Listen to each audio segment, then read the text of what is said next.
المقطع اللي هتشوفوه بتاع حسام الغمري ده. حسام الغمري كان هرب وبعدين عارض الدولة المصرية من تركيا، وكان منضما لجماعة الإخوان، وعندما تداخل معهم وعرف ألاعبهم وشاهد مكرهم ودهاءهم وكذبهم، الرجل قال لا، أعود إلى الوطن، واستقبل في مصر وعاد إلى عمله دون أدنى تضييق، دون أدنى تضييق عليه. حسام الغمري في حقيقة الأمر أن ما يقوله حسام الغمري عن الإخوان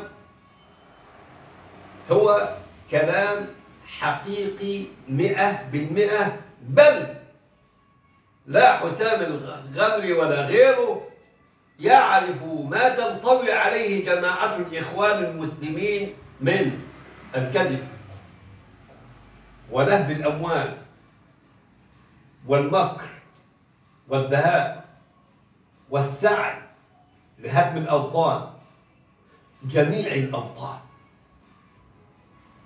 الإخوان ليس عندهم أغلى من الكرسي. لا تحدثني عن الدين ما دامت هناك جماعة تستحل الدماء البريئة. لا تحدثني عن الدين ولا عن الأخلاق ولا عن العادات المحترمة ولا عن التقاليد المتبعة، إنما حدثني عن خونة كذبة، شلة من أهل النفاق هم في الأمة الإسلامية أقسم بالله لا يقل خطرهم عن خطر وضرر وشرور السرطان الخبيث الذي يهلك جسد الأمة بالكامل.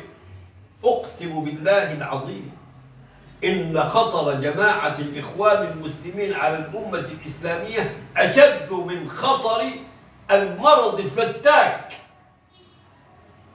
استمعوا وشاهدوا حسام الغمري هيقول إيه. دي حاجة بسيطة، إنما أنا عندي الكثير والكثير. كنت مع الجماعة 10 سنين، يعني عاجنهم وخبزهم زي ما بيقولوا، كنت في مطبخهم. نعم. كتبها بعنوان أريافة جماعة الإخوان. أريافة مشتقة من مصطلح الريف. كان بيقول فيها إن الإخوان لما رئيس السادات طلعهم في السبعينات القرن الماضي من السجون، توسعوا في تجنيد أعضاء من الريف المصري من شرائح اجتماعية تظن أنها خارج مظلة رعاية الدولة، فيجي اللي يجنده باسم الدعوة الفردية ويقول له إن الإخوان جماعة قوية منتشرة في 72 دولة وعندهم بيزنس وشركات في كل حتة، وممكن تترقى في الجماعة وتسافر زي همام في امستردام ويا موتوسيكلاتك يا هولندا او المانيا زي علي العوضي، ده قيادي اخواني هنتكلم عنه، او يبقى لك شركة في بريطانيا زي اسامة جاويش طلعنا وراها على الشاشة، بس كله باسم الدين. وهكذا يستخدم الدين للتجارة، وهكذا يقاتل قيادات الاخوان على كراسيهم. ما تسيبش الكرسي، انا هيسيب الكرسي يجي واحد يقول لي طب انقل العماره دي باسم القياده الفلانيه او انقل الشركه دي او الجمعيه دي؟ لا، متثبتين على الكراسي قيادات الاخوان.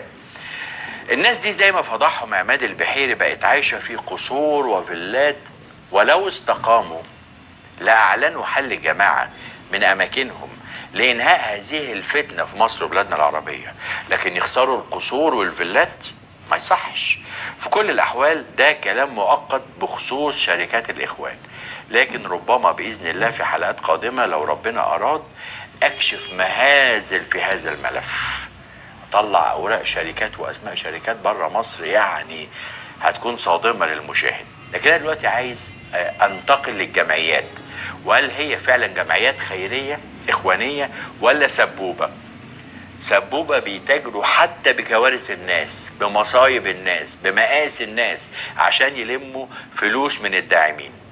نسمع الرسالة القادمة دي ونركز فيها قوي.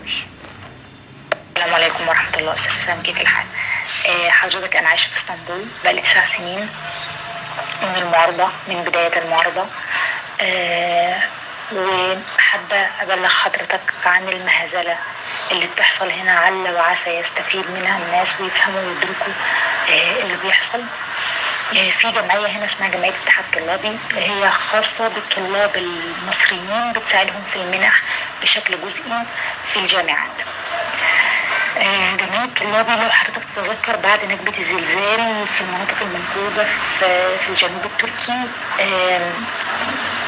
نزح عدد كبير من طلابنا الموجودين هناك بنات وبنين، وكان في يورتات هنا في اسطنبول بتاخد الطلاب البنات والبنين دول عادي. يعني احنا كلنا كنا بنسعى لكل اللي يعرف حد من الجنوب، وانا اعرف بصفه شخصيه كبيره جدا بنات كتير في غازي عنتاب، وكنت بحاول ان انا اتواصل مع ناس هنا والله حتى ما كنت اعرف يعني ان هم تبع جماعه الاخوان او تبع جماعه.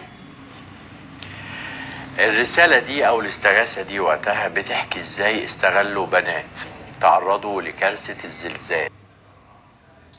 حسام الغامري لم يأتي بحقيقة الإخوان، إنما هو جاء بجزء يسير جدا مما تقترب جماعة الإخوان، بأن ذا جزء يسير جدا.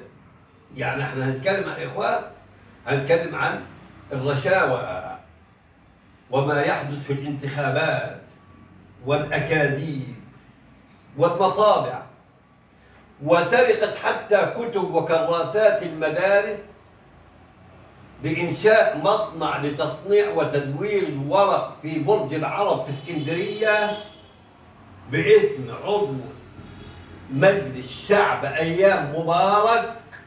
يعني بقول لك وبقول لك الإخوان مصوا دم الشعب والله ما سووا حاجة، أقسم بالله ما ترك الإخوان صغيرة أو كبيرة من الجرائم والكبائر، سيبكم الصغائر، من الكبائر والجرائم إلا واخترقوها.